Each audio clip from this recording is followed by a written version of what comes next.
സ്നേഹമുള്ളവരെ, logos Bible quiz 2025 സ്വാഗതം. ന്യായാധിപന്മാർ 14 അധ്യായമാണ് നാം ഇവിടെ ഈ എപ്പിസോഡ് 29 കാണുന്നത്. നമുക്ക് ഈ അധ്യായത്തിൻ്റെ ആമുഖത്തിലേക്ക് കിടക്കാം. ന്യായാധിപന്മാർ 14 അധ്യായത്തിൽ സാംസൺ വ്യക്തിപരമായ ആഗ്രഹങ്ങൾ ആധാരമാക്കി പ്രവർത്തിക്കുന്നതിനായി പ്രത്യക്ഷപ്പെടുന്നു. എങ്കിലും അവൻ്റെ തീരുമാനങ്ങൾ ദൈവം ഇസ്രായേലിൻ്റെ ശത്രുക്കളായ ഫിലിസ്തീനെ നേരിടാൻ ഉപയോഗിക്കുന്നു. മാതാപിതാക്കളെ അസ്വസ്ഥരാക്കിയെങ്കിലും ഒരു ഫിലിസ്തീയ സ്ത്രീയെ വിവാഹം ചെയ്യാനുള്ള അവൻ്റെ തീരുമാനം കർത്താവിൻ്റെ വലിയ പദ്ധതിയുടെ ഭാഗമായിരുന്നു. വഴിയിൽ വെറും കൈകളാൽ ഒരു സിംഹത്തെ കൊല്ലുന്ന സംഭവത്തിലൂടെ ദൈവദത്തമായ ശക്തി ആദ്യം പ്രകടമാക്കപ്പെടുന്നു. പിന്നീട് സിംഹത്തിൻ്റെ ശവത്തിൽ കണ്ടെത്തിയ തേൻ അവൻ്റെ വിവാഹ വിരുന്നിൽ വെച്ചുള്ള ഒരു കടങ്കഥയുടെ അടിസ്ഥാനമാകുന്നു. ഫിലിസ്തീർ അവൻ്റെ ഭാര്യയെ സമ്മർദ്ദപ്പെടുത്തി ഉത്തരമറിയുമ്പോൾ സാംസൺ കോപത്തോടെ 30 പുരുഷന്മാരെ കൊന്ന് അവരുടെ വസ്ത്രങ്ങൾ കടങ്കഥയുടെ പൊരുളറിയിച്ചവർക്ക് നൽകുന്നു. അവൻ്റെ ഭാര്യ മറ്റൊരാളുടെ ഭാര്യയാകുന്നതോടെ ഫിലിസ്തീനുമായുള്ള അവൻ്റെ വ്യക്തിപരവും ദേശീയവുമായ വിരോധം കൂടുതൽ ശക്തമാകുന്നു. ദൈവം തന്നെ മോചന പദ്ധതി നടപ്പാക്കാൻ സാംസൺ പോലുള്ള അപൂർണരെയും എങ്ങനെ ഉപകരണമാക്കുന്നു എന്നതിൻ്റെ ഉദാഹരണമാണ് ഈ അധ്യായം. ചോദ്യോത്തരങ്ങൾ. ഒന്നാമത്തെ ചോദ്യം: തിമ്നായിലേക്ക് പോയി ഒരു ഫിലിസ്തീയ സ്ത്രീയെ കണ്ടത് ആര്? തിമ്നായിലേക്ക് പോയി ഒരു ഫിലിസ്തീയ സ്ത്രീയെ കണ്ടത് ആര്? അതാണ് ആദ്യത്തെ ചോദ്യം. ഉത്തരം സാംസൺ. 14 അധ്യായം 1 വാക്യത്തിൽ നമ്മളത് കാണുന്നു. സാംസനാണ് അങ്ങനെ ചെയ്തത്. രണ്ടാമത്തെ ചോദ്യം: സാംസൺ ഫിലിസ്തീയ സ്ത്രീയെക്കുറിച്ച് ആരോടാണ് പറഞ്ഞത്? ആരോടാണ് ഫിലിസ്തീയ സ്ത്രീയെക്കുറിച്ച് സാംസൺ പറഞ്ഞത് എന്നതാണ് രണ്ടാമത്തെ ചോദ്യം. അതിൻ്റെ ഉത്തരം മാതാപിതാക്കന്മാരോട്, തൻ്റെ മാതാപിതാക്കന്മാരോടാണ് സാംസൺ ഇങ്ങനെ പറഞ്ഞത്. ന്യായാധിപന്മാർ 14:2. മൂന്നാമത്തെ ചോദ്യം: സാംസൺ തൻ്റെ മാതാപിതാക്കളോട് എന്താണ് ആവശ്യപ്പെട്ടത്? സാംസൺ തൻ്റെ മാതാപിതാക്കളോട് എന്താണ് ആവശ്യപ്പെട്ടത്? അതാണ് മൂന്നാമത്തെ ചോദ്യം. അതിൻ്റെ ഉത്തരം ഫിലിസ്തീയ സ്ത്രീയെ തനിക്ക് വിവാഹം ചെയ്തു തരണമെന്ന്. ന്യായാധിപന്മാർ 14:2. ഫിലിസ്തീയ സ്ത്രീയെ, താൻ കണ്ട ഫിലിസ്തീയ സ്ത്രീയെ വിവാഹം ചെയ്തു തരണമെന്ന്. നാലാമത്തെ ചോദ്യം: ആരോട് പറഞ്ഞു അവളെ എനിക്ക് തരിക, അവളെ എനിക്ക് ഇഷ്ടപ്പെട്ടു? അവളെ എനിക്ക് തരിക, അവളെ എനിക്ക് ഇഷ്ടപ്പെട്ടു. ആരോട് പറഞ്ഞു? അതാണ് ചോദ്യം. അതിൻ്റെ ഉത്തരം സാംസൺ തൻ്റെ മാതാപിതാക്കളോട്. ന്യായാധിപന്മാർ 14:3 അത് കാണുന്നു. അടുത്ത ചോദ്യം 5. ന്യായാധിപന്മാർ 14:5 അനുസരിച്ച് സാംസൺ മാതാപിതാക്കന്മാരോടുകൂടെ പോയത് എവിടേക്കാണ് സാംസൺ തൻ്റെ മാതാപിതാക്കന്മാരോടുകൂടെ പോയത്? അതാണ് അഞ്ചാമത്തെ ചോദ്യം. ഉത്തരം തിമ്നായിലേക്കാണ് പോയത്, മാതാപിതാക്കന്മാരെ കൂട്ടി. അടുത്ത ചോദ്യം 6ാമത്തെ ചോദ്യമാണ്. ഒരു സിംഹക്കുട്ടി സാംസന്റെ നേരെ അലറി വന്നത് എവിടെ എത്തിയപ്പോൾ? അവരെവിടെ എത്തിയപ്പോഴാണ് സിംഹക്കുട്ടി സാംസന്റെ നേരെ അലറി വന്നത്? അതാണ് 6ാമത്തെ ചോദ്യം. അതിൻ്റെ ഉത്തരം ഒരു മുന്തിരിത്തോപ്പിൽ. ന്യായാധിപന്മാർ 14:5 നമ്മളത് കാണുന്നു. തിമ്നായിലുള്ള ഒരു മുന്തിരിത്തോപ്പിൽ വെച്ചാണ്. 7. പൂരിപ്പിക്കുക. ഡാഷ് അവനിൽ ശക്തമായി ആവസിച്ചു. ന്യായാധിപന്മാർ 14:6. ഡാഷ് അവനിൽ ശക്തമായി ആവസിച്ചു. അതാണ് 7ാമത്തെ ചോദ്യം. അതിൻ്റെ ഉത്തരം കർത്താവിൻ്റെ ആത്മാവ്. കർത്താവിൻ്റെ ആത്മാവാണ് അവനിൽ ശക്തമായി ആവസിച്ചത്. അടുത്ത ചോദ്യം 8. സിംഹം, ആട്ടിൻകുട്ടി എന്നിവയെ കൂടാതെ ന്യായാധിപന്മാർ 14 പരാമർശിക്കുന്ന മൃഗമേത്? വേറെ ഏത് മൃഗത്തെക്കുറിച്ചാണ് പരാമർശമുള്ളത് ഈ 14 അധ്യായത്തിൽ? അതിൻ്റെ ഉത്തരം പശുക്കിടാവ്. ന്യായാധിപന്മാർ 14:18. പശുക്കിടാവിനെ കുറിച്ചാണ് പറയുന്നത് 14:18.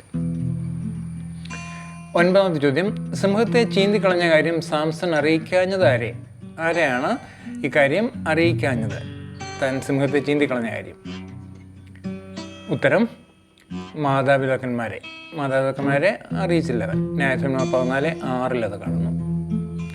അടുത്ത ചോദ്യം 10. പൂരിപ്പിക്കുക. അത് കർത്താവിൻ്റെ ഹിതമാണെന്ന് ഡാഷ് മനസ്സിലാക്കിയില്ല. ന്യായാധിപന്മാർ 14:4. അത് കർത്താവിൻ്റെ ഹിതമാണെന്ന്, അതായത് അവൻ വിവാഹം ചെയ്യാനായിട്ട്, ആ സ്ത്രീയെ വിവാഹം ചെയ്യാനായിട്ടുള്ള കാര്യം. ഉത്തരം മാതാപിതാക്കന്മാർ മനസ്സിലാക്കിയില്ല എന്നുള്ളതാണ് അതിൻ്റെ ഉത്തരം. അടുത്ത ചോദ്യം ക്വസ്റ്റ്യൻ നമ്പർ 11. കുറച്ചുനാൾ കഴിഞ്ഞ് ചത്ത സിംഹത്തിൻ്റെ ശരീരത്തിൽ സാംസൺ കണ്ടത് എന്ത്? ചത്ത സിംഹത്തിൻ്റെ ശരീരത്തിൽ സാംസൺ കണ്ടത് എന്ത് കുറച്ചുനാൾ കഴിഞ്ഞപ്പോൾ? അതിൻ്റെ ഉത്തരം ഒരു തേൻകൂട്. ന്യായാധിപന്മാർ 14:9. ഒരു തേൻകൂടാണ് കണ്ടത് ചത്ത സിംഹത്തിൻ്റെ ശവത്തിൽ. സാംസൺ തേൻ കൊണ്ട് ചെയ്തത് എന്ത്? അതാണ് 12ാമത്തെ ചോദ്യം. സാംസൺ തേൻ കൊണ്ട് ചെയ്തത് എന്ത്? അതാണ് 12ാമത്തെ ചോദ്യം. അതിൻ്റെ ഉത്തരം ഭക്ഷിക്കുകയും മാതാപിതാക്കൾക്ക് കൊടുക്കുകയും ചെയ്തു. ന്യായാധിപന്മാർ 14:9. തന്നെക്കുറിച്ച് ഭക്ഷിക്കുകയും മാതാപിതാക്കൾക്ക് ബാക്കി കൊടുക്കുകയും ചെയ്തു. 13ാമത്തെ ചോദ്യം. സാംസൺ വിരുന്ന് നടത്തിയത് എവിടെ? സാംസൺ വിരുന്ന് നടത്തിയത് എവിടെ? അതാണ് അടുത്ത ചോദ്യം. എവിടെ വെച്ചാണ് വിരുന്ന് നടത്തിയതെന്ന്? അതിൻ്റെ ഉത്തരം യുവതിയുടെ വീട്ടിൽ. ന്യായാധിപന്മാർ 14:10. താൻ വിവാഹം ചെയ്യാൻ പോകുന്ന യുവതിയുടെ വീട്ടിൽ വെച്ചാണ് അത് നടത്തിയത്. ന്യായാധിപന്മാർ 14:10. അടുത്ത ചോദ്യം, 14ാമത്തെ ചോദ്യം. സാംസൺ എത്ര പേരെയാണ് തോഴരായി കിട്ടിയത്? സാംസണ് എത്ര പേരെയാണ് തോഴരായി കിട്ടിയത്? അവിടെ അവരുടെ വീട്ടിൽ ചെന്നപ്പോൾ, അല്ലെങ്കിൽ വിവാഹം കഴിക്കാൻ പോകുന്ന സ്ത്രീയുടെ വീട്ടിൽ 30. ന്യായാധിപന്മാർ 14:11. 30 തോഴന്മാരെയാണ് കിട്ടിയത്. ന്യായാധിപന്മാർ 14-ാം അധ്യായം 11-ാം വാക്യം. 15ാമത്തെ ചോദ്യം. സാംസൺ നടത്തിയ വിരുന്ന് എത്ര ദിവസം നീണ്ടു? സാംസൺ നടത്തിയ വിരുന്ന് എത്ര ദിവസം നീണ്ടു? എത്ര ദിവസത്തേക്കായിരുന്നു വിരുന്ന് നടത്തിയിരുന്നതെന്നാണ് ചോദ്യം. ഉത്തരം 7. ന്യായാധിപന്മാർ 14:9, 17.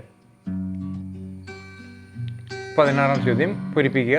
സാംസൺ അവരോട് പറഞ്ഞു, ഞാൻ നിങ്ങളോട് ഒരു ഡാഷ് പറയാം. ന്യായാധിപന്മാർ 14:12.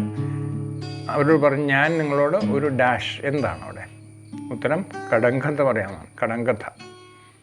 സാംസൺ അവരോടൊരു കടങ്കഥ പറയാമെന്ന് പറഞ്ഞു.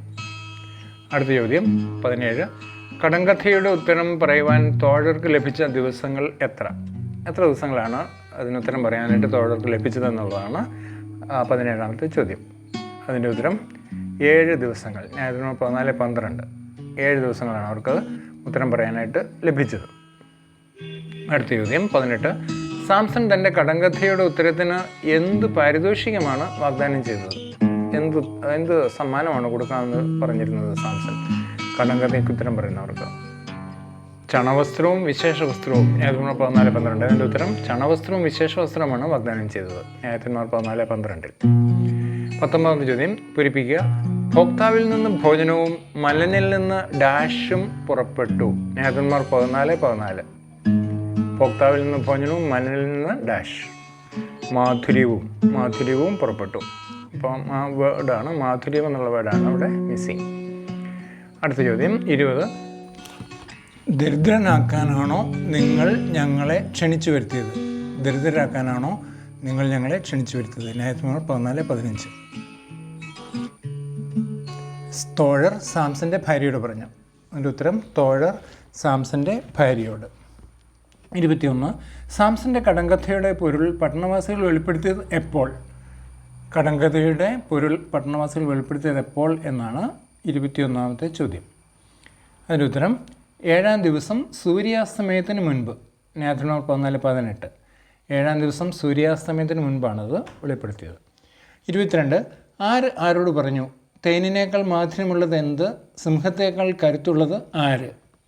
തേനിനേക്കാൾ മാധുര്യമുള്ളത് എന്ത്, സിംഹത്തേക്കാൾ കരുത്തുള്ളത് ആര്? ന്യായാധിപന്മാർ 14:18. അതിനുത്തരം പട്ടണവാസികൾ സാംസനോട്. ന്യായാധിപന്മാർ 13:24 നമ്മൾ കാണുന്നത് പട്ടണവാസികൾ സാംസനോട്. 23ാമത്തെ ചോദ്യം. കടങ്കഥയുടെ ഉത്തരം പറയാൻ പട്ടണവാസികളെ സഹായിച്ചത് ആര്?